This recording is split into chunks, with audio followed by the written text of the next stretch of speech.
कर्ज में डूबा हिंदुस्तान। दोस्तों, मार्च के महीने में आपने मोदी जी को टीवी पे सुना था, लॉकडाउन की घोषणा करने आए थे और कह गए थे 21 दिन सबको अपने घर में रहना होगा, नहीं तो ये देश 21 साल पीछे चला जाएगा। और साथ साथ में वो ताली थाली मोमबत्ती बजानों की भी घोषणा कर गए। परिणाम आपके सामने है। आज 8,22,000 के ऊपर कोरोना के केसेस हो गए हैं। और आज जब मैं टीवी के ऊपर आरबीआई के गवर्नर का संबोधन सुन रहा था तो उन्होंने कहा भारत आज इतनी बुरी परिस्थिति में है कि 100 साल में भी ऐसी बुरी परिस्थिति नहीं हुई थी। मोदी जी 21 साल बोल गए, गवर्नर ने 100 साल की बात कर दी।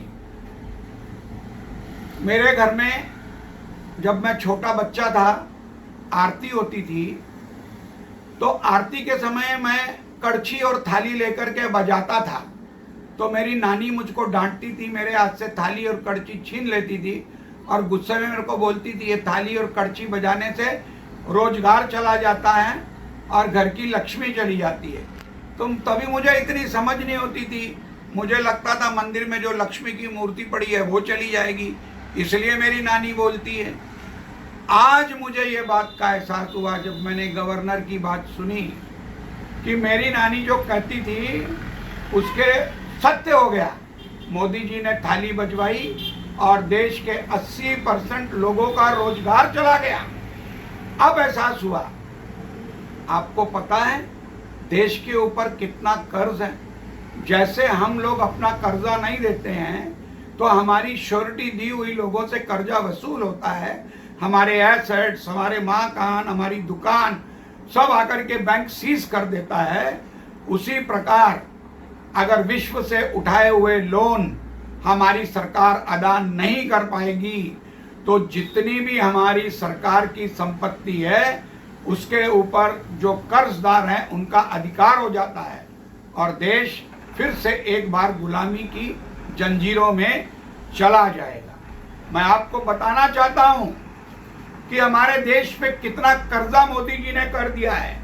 द इकोनॉमिक टाइम्स की रिपोर्ट के अनुसार पिछले 57 मंथ्स में मोदी सरकार ने 30 लाख करोड़ के कर्जे विश्व से उठाए हैं। फाइनेंस मिनिस्ट्री के डॉक्यूमेंट्स के अनुसार 30,28,945 करोड़ लोन के साथ अब इंडिया गवर्नमेंट पर 53,11,083 करोड़ का कर्ज है। यानी हर भारत के नागरिक पे 23,300 रुपए का कर्ज हो गया है। इसके अलावा हमारी इंटरनल सेविंग्स सिक्योरिटीज जो आरबीआई और एलआईसी में है उसमें से 1.66 ट्रिलियन करोड़ उधार लिया गया है। 650 टन सोना हिंदुस्तान का वर्ल्ड बैंक में गिरवी रखा है। जनवरी 2020 में वर्ल्ड बैंक WHO के माध्यम से 1.5 बिलियन डॉलर्स का कर्ज कोरोना के नाम पे उठाया गया है। 2.2 बिलियन का आश्वासन श्री मथ्यागु एडीबी प्रेसिडेंट ने देने का फैसला किया है कोरोना 19 से लड़ने के लिए। इसमें से 1.77 बिलियन डॉलर सैंक्शन हो गया है और जुलाई 2020 में क्रेडिट भी हो गया है। जापान, फ्रांस, अमेरिका इन देशों से भी योजनाओं के लिए बहुत भारी मात्रा में कर्जा उठाया गया है।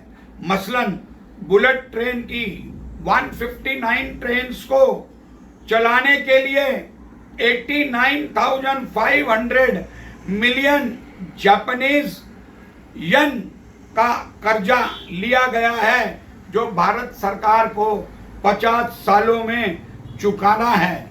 अब मैं आपसे पूछना चाहता हूं, 50 साल में मैं जिंदा रहूंगा, मोदी जिंदा रहेगा, राहुल गांधी जिंदा रहेगा, सोनिया गांधी जिंदी रहेगी, अखिलेश जिंदा रहेगा, मायावती जिंदा रहेगी, इन नेताओं में से कौन जिंदा रहने वाला है? तो ये कर्जा चुकाएगा कौन? ये कर्जा चुकाएगी भारत की जनता। भारत के युवा सब गुलाम बनेंगे और इन कंट्रीज के अधीन हो जाएंगे। इससे मैं आपको सावधान कर रहा हूं। अगर आपको जितनी 70 साल की कमाई हमारे विरासत में हमारी पूर्व की सरकारों ने बनाई थी, मोदी ने सारी मिटिया मलेट कर दी है।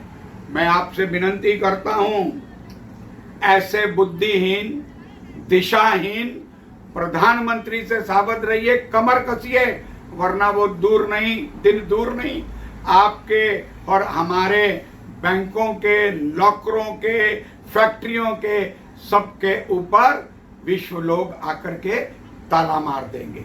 सोचना आपको है। जय हिंद।